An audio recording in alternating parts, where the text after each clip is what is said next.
৫৫তম বছরে পদার্পণ করেছে এবারে বালুরঘাট সব্যসাচী ক্লাবের ২০২৪ শারদ উৎসব। হাতে গুনে আর মাত্র ৩টে মাস বাকি, তারপরেই উমা আসবে তার বাপের বাড়ি। এমতো অবস্থায় এখন রীতিমতো সাজু সাজু রব চারিদিকে, নীল আকাশ সঙ্গে তুলোর মতো মেঘ, যা জানান দিচ্ছে যে উমা আসছে।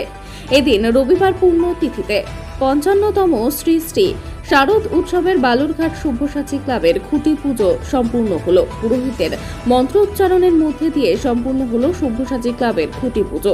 উল্লেখ্য, দক্ষিণ দিনাজপুর জেলার বিগ বাজেট পুজোগুলির মধ্যে অন্যতম এই ক্লাব। এবারের পুজোর থিম হচ্ছে অবিচ্ছেদ্য, যা রূপায়ণ করবে শিল্পী নেপাল দাস।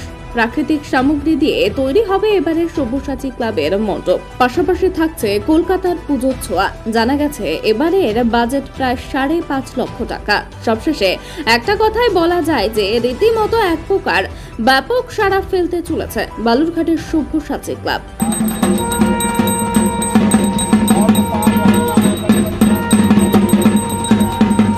খুঁটি পুজো করলাম, আমাদের আজ থেকে পুজোটা মোটামুটি শুরু হলো।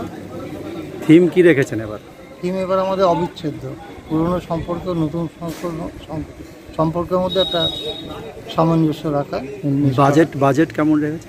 বাজেট আমাদের ৫.৫ লাখ টাকা মতো হবে। এমনি আকর্ষণীয় কি থাকছে পুজোর মধ্যে আপনাদের? এবার আমাদের পরিবেশ বান্ধব মণ্ডপ পুরনো কাগজ দিয়ে তৈরি হবে। এমনি আকর্ষণীয় হিসাবে কি থাকছেন বালুরঘাটবাসীদের বা দক্ষিণ দিনাজপুরবাসীদের আসার জন্য কি রাখছেন প্যান্ডেলের মধ্যে? আর প্যান্ডেলটাই আমাদের আকর্ষণীয় জিনিস। কি নাম আপনার? আমার নাম সুকমল সরকার। কি পোস্টে আছেন আপনি? আমি ক্লাবের প্রেসিডেন্ট।